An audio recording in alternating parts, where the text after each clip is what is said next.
Special Kumbakonam Kadapa எப்படி செய்யறதுன்னு பார்க்க போகிறோம். இது இட்லி, தோசை, சப்பாத்தி, பூரி எல்லாத்துக்கும் ரொம்ப நல்லாயிருக்கும். சாப்பிட்றதுக்கும் ரொம்ப ரொம்ப டேஸ்ட்டாக இருக்கும். வாங்க எப்படி செய்யறதுன்னு பார்க்கலாம். கும்பகோணம் கடப்பா பண்ணுறதுக்கு இந்த அளவுக்கு பாசிப்பருப்பு எடுத்து வாஷ் பண்ணி வச்சுருக்கேன். இது ஒரு 4-5 ஸ்பூன் இருக்கும். இதை நம்ம குக்கரில் போட்டுக்கலாம். கூடவே ஒரு உருளைக்கிழங்கு 2ஆக கட் பண்ணி சேர்த்துக்குங்க. இப்போ இது முழுகிற அளவுக்கு தண்ணி ஊற்றிக்கலாம்.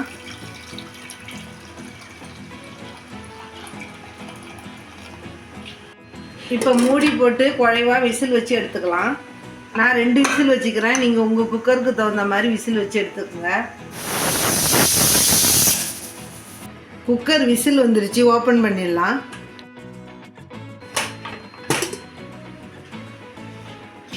உருளைக்கிழங்கு மட்டும் தனியாக எடுத்து தோலை உரித்து கட் பண்ணி வச்சுக்கலாம்.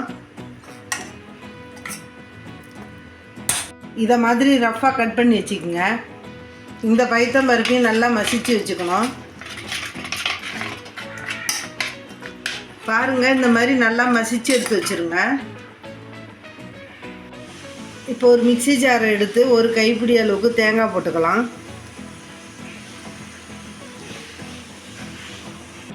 காரத்துக்காக 3 பச்சை மிளகாய் போட்டுக்கலாம். கூடவே 7-8 பல்லு பூண்டு உரித்து போட்டுக்குங்க. ஒரு சின்ன துண்டு இஞ்சி, 1/2 ஸ்பூன் சோம்பு, 2 ஸ்பூன் பொட்டுக்கடலை. இப்போ இதில் கொஞ்சமாக தண்ணி ஊற்றி பேஸ்ட்டாக அரைச்சி எடுத்துகிட்டு வந்துடலாம்.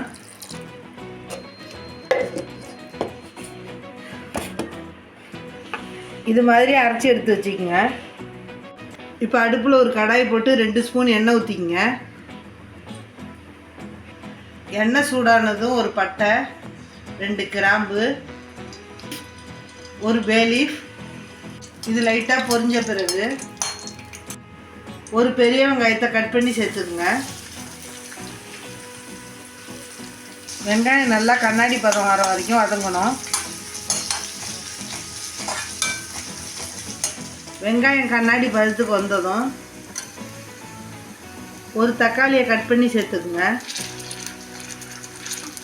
இதையும் நல்லா வதக்கிக்கலாம்.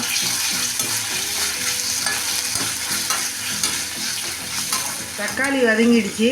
நம்ம அவிச்சு வச்சுருந்த பாசி பருப்பை இதில் சேர்த்துக்கலாம்.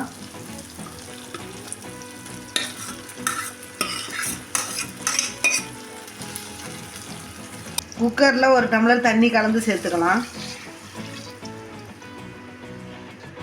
இதை நல்லா மிக்ஸ் பண்ணி விட்டுக்கணும்.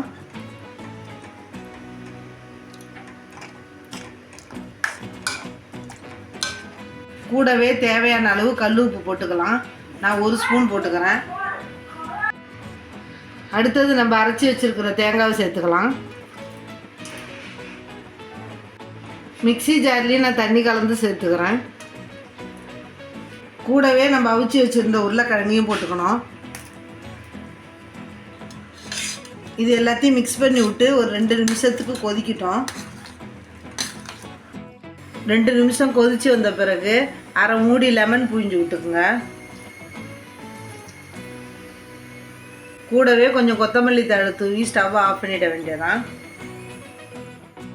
அவ்வளோதான், சுட சுட கும்பகோணம் கடப்பா ரெடி ஆயிடுச்சு. இதை நீங்கள் இட்லி, தோசை, பூரி, சப்பாத்தி எதுக்கு வேணாலும் தொட்டு சாப்பிட்லாம். மழை டைமில் சுட சுட இந்த கும்பகோணம் கடப்பாவை வச்சு சாப்பிட்டிங்கன்னா அருமையாக இருக்கும். நாங்கள் இன்றைக்கி சுட சுட இட்லிக்கு தான் கும்பகோணம் கடப்பா செஞ்சுருக்குறோம். நல்லா ஆவி பறக்க பறக்க இருக்குது. வாங்க சாப்பிட்லாம். கண்டிப்பாக இந்த கும்பகோணம் கடப்பாவை நீங்களும் ட்ரை பண்ணி பாருங்கள். எங்கள் சேனலை சப்ஸ்கிரைப் பண்ணாதவங்க மறக்காமல் சப்ஸ்கிரைப் பண்ணிக்கோங்க. அப்படியே லைக் பட்டனை தட்டி விடுங்க. நன்றி, வணக்கம்.